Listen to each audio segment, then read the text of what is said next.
mengenai sumber daya manusia. Ya, perfilman apakah orang-orang kita sudah memenuhi syarat untuk menjadi go internasional? Wah, ini kira-kira. Waduh, ini ya, kalau gini ya, ini kebetulan saya baru aja ngomong sama ahlinya nih. Ternyata katanya SDM tuh sebenarnya tuh bagaimana kita mengeluarkan sumber daya tuh. Mulai juga mencoba mengeluarkan dengan maksimal sumber daya yang ada pada kita. Jadi saya rasa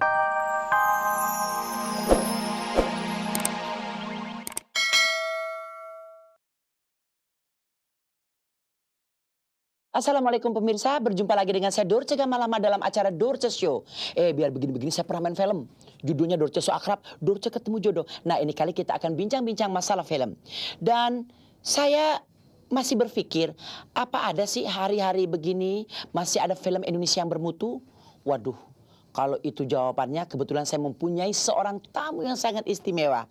Dan tamu saya kali ini adalah seorang sutradara yang filmnya baru saja keluar di bioskop terkenal di Indonesia. Kita panggilkan saja siapa dia? Dia adalah sutradara tangguh. Kita panggilkan Mas Garin Nugroho. Selamat malam Mas Garin, selamat datang di acara Dorce Show. Bagaimana kabarnya Mas? Baik, cukup sehat. Sehat ya. Mas Garin, ini saya nonton film Anda yang baru, judulnya Daun di atas bantal. Ini kenapa kok daun di atas bantal? Kenapa nggak daun di atas uang atau gimana? Kan uang lagi susah nih Mas Garin. Oh ya, karena waktu itu ada suatu lukisan, ada daun di atas buah dada ibu. Oh gitu ya? Ya, Aduh, ini menyinggung perasaan saya nih. Jadi luar biasa indahnya, kan ada bayangan daun di atas buah dada ibu. Gitu ya? Dan itu buah dada wanita lah gitu. Itu sangat indah, lalu jadi inspirasi saya untuk beri judul itu juga. Tapi ini cerita bagus sekali ya Mas. Dan saya sempat sedih ini. Katanya nih dua bintang ini nggak ada sama Mbak Christine.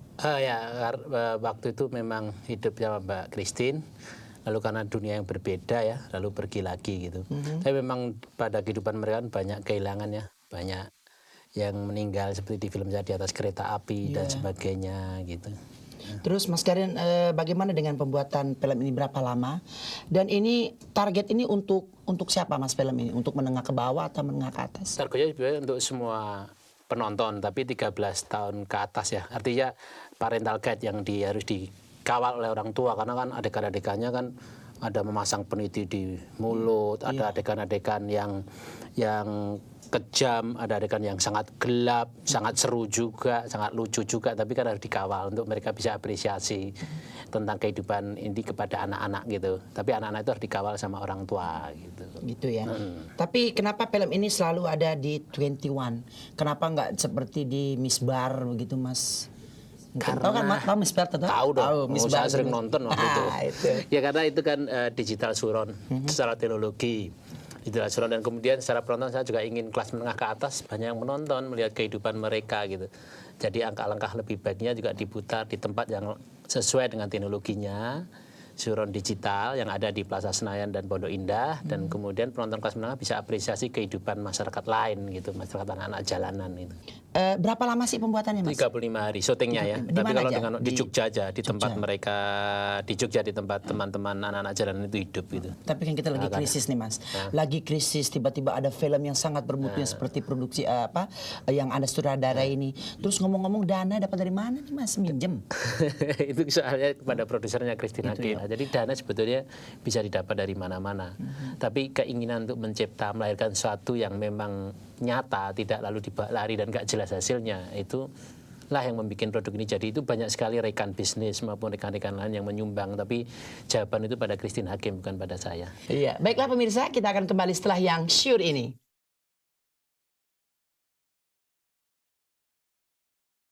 Mas Garin, sekarang saya mau tanya, saya sebenarnya kepengen sekali menikmati film Indonesia yang ya bermutu lah. Kenapa kok film-film kita sekarang nih masih banyak yang kurang bermutu, Mas? Ya, pertama tentu saja masalah-masalah prasyarat industri ya. Jadi kalau prasyarat industri misalkan laboratorium kita karena sedang krisis, tidak banyak bekerja, juga hasilnya tidak terlalu bagus misalkan gitu. Itu hanya salah satu prasyarat industri kita. Kemudian dunia budaya populer kita, misalkan novel sedang tidak ada yang populer, komik tidak ada yang populer satupun. Itu sementara kan film-film Hollywood itu 90% tergantung novelnya. Iya.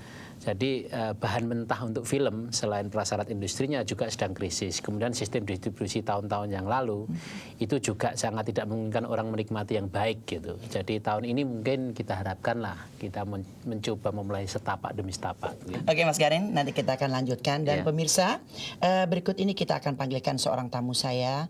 Beliau adalah sekarang ini menjabat sebagai Ketua KFT atau Karyawan dan Film dan Televisi. Kita panggilkan saja Bapak Slamet Raharjo. Selamat, Pak Slamet. Selamat malam Pak Slamet. Silakan Pak Slamet.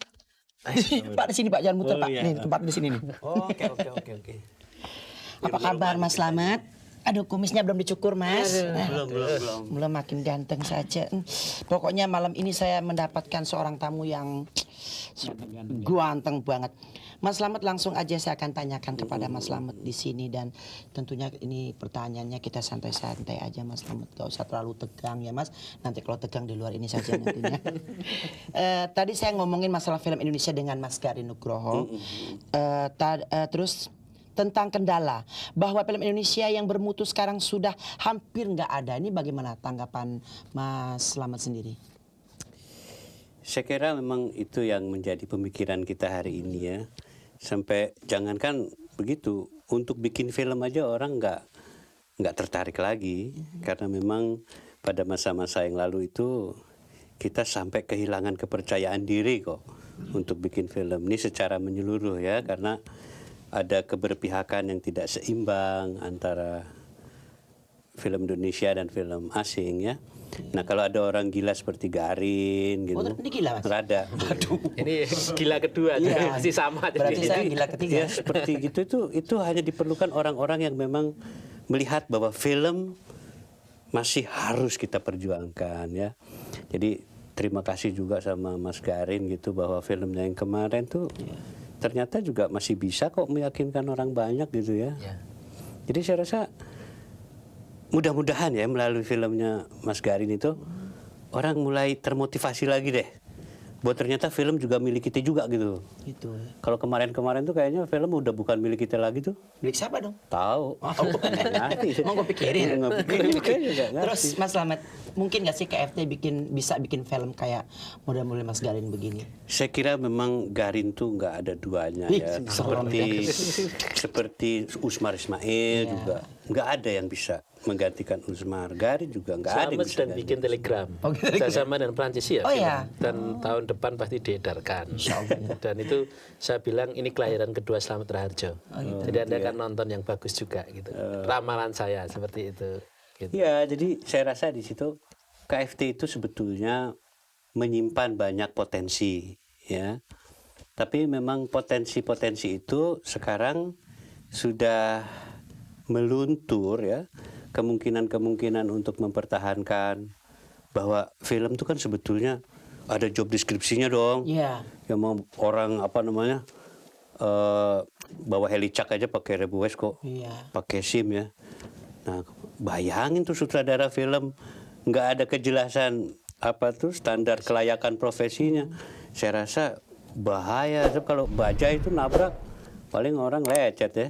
Tapi kalau ketabrak film, nah lo orangnya masih hidup, tapi pikirannya rusak. Nah jadi buat saya memang perlu. Nah KFT itu tugasnya cuma sederhana sebetulnya, ngingetin bahwa sebetulnya film tuh ilmu gitu loh. Film tuh ada job deskripsinya, untuk seorang jadi kameramen tuh nggak bisa sembarang orang. Tapi kan kita ini mensyukuri juga ya. Keadaan kemarin itu kayaknya semua orang bisa bikin film kan. Dan itu buat saya nggak ada salahnya. KFT juga nggak ngelarang kok. Biarin aja. Boleh-boleh aja.